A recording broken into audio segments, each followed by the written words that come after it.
So in this lesson, we're going to be factoring um, quadratic expressions, right? So a quadratic expression, again, as you can see, is very similar to the standard form where I have quadratic term, I have a linear term, and I have a constant term without the variable. So in this case, I'm going to be factoring out. So I'm going to unfoil this if you want to see it that way, right? So how are we going to do that? We're going to find two numbers that you multiply and give you 132, and when you add, give you 23, right? So for example, in this case, 132, if you multiply this 11 times 12, it's 33 times 4, and it's 66 times 2, right? But now, which one of those three pairs I'm going to use? I'm going to look at my linear term, right? So in this case, because this is positive, that means that I'm looking for two numbers. I multiply and give you 132, and you add and give you 23. So in this case, it's b and b, right? Because if you multiply b times b is b squared. Now I'm going to look for two numbers. So you multiply and give you 132, and you add and give you 23. So in this case, it's just 11 and 12, right? 33 plus 4 is 37. 66 plus 2 is 68. So I'm using 11 and 12, right? Now I'm going to look at the signs that I'm going to write on the binomial, right? When I multiply them, they both it has to be positive, so that means that both of them has to have the same sign. They have to have the same sign, so when you multiply, it can be positive, and when you add them, they have to also be positive. So the only way that can happen is that I have b plus 11 times b plus 12. I'm going to show you right here why I call it unfoiling, right? Because if I foil this one, so that means that I'm going to multiply the first one times the first one, so b squared. The outers, that's the part of the O of foil, is plus 12b. Now the inners, the I of foil, is 11b. And the last is 132, right? And when I add this part, I have 23b plus 132. And as you can see, this is the same as this part here.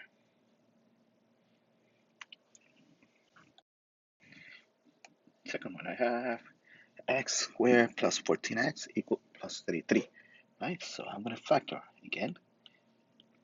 My a value, my coefficient of x squared is 1.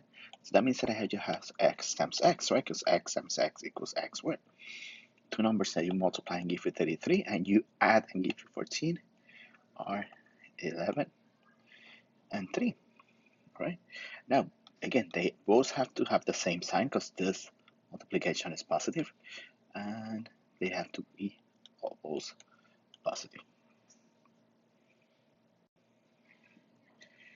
Next one again. So this one, again, a is 1, so that means that I have k and k. Two numbers I multiply and give you 7. 7 is prime, so it has to be 7 and 1.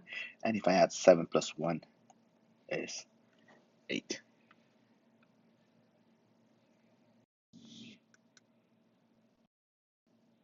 Okay, so the next one. Now it's a little bit different, but let's check that one. So again, I'm looking for two numbers that you multiply and give you 50. And you add, this sign is going to tell you if you're adding or subtracting. And you add, it's going to give you 15. So that means that this is 10 and 5. But now, when you multiply them, they has to be positive. So that means that they have the same sign. Because you're multiplying, they have to be positive. But when you add them, they have to be negative 15. So the only way that this happens, that if you're adding them, is that both have the same sign. So in this case, are negative 10 and negative 5.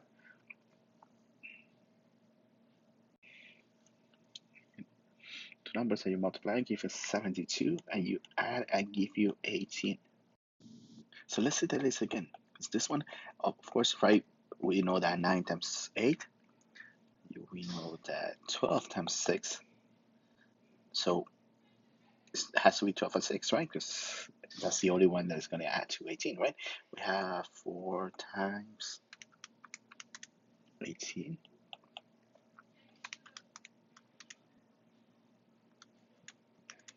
And 3 times 24, right?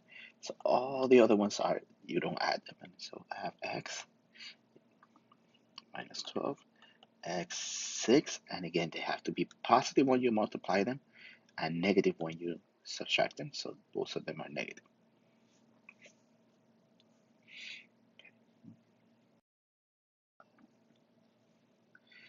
Next one again.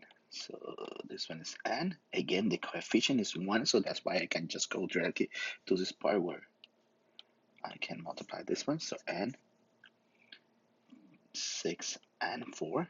So it's minus 6, minus 4.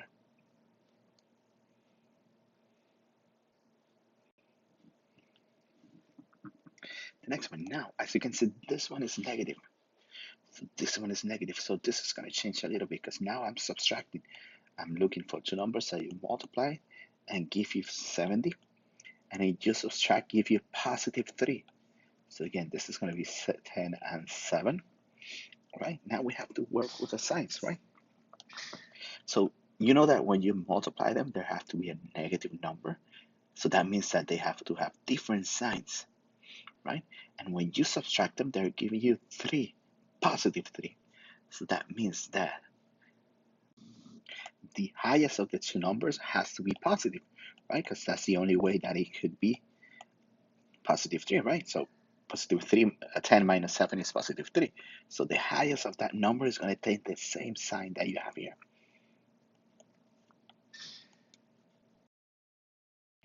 Next one, I have a squared plus 3a minus 40. So a. So 8 times 5, right? Because 8 times 5 is 40, and 8 minus 5 is 3. So this one, again, this is positive, so that means that the highest of the two must be a positive number.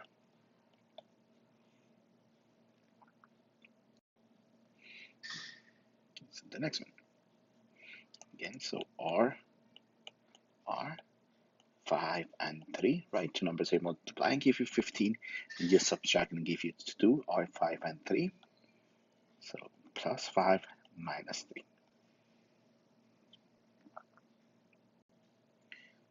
Okay, so now I have that both of them are negative. So this one, we have to be very careful on this one, right? Because I have two numbers that you multiply and give you 6, and you subtract and give you 5, right? Those two numbers are 6 and 1, right?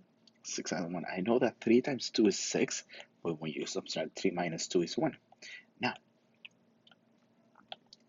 both of them, again, this is negative, so that means that they are going to have opposite signs, right? And now, when you subtract them, they have to be negative, right?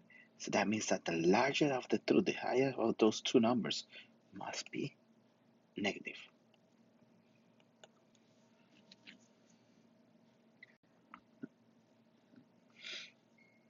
And I have n, and two numbers that you multiply and give you 24, and you subtract and give you 5 and 3. They have, it's going to be minus 5 plus minus 8 plus 3.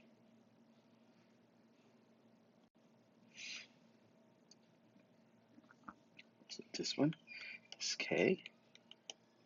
Two numbers that you multiply and give you 12, and you subtract and give you 4 are 6 and 2, minus 6 plus 2. And that's it for this lesson. May the force be with you.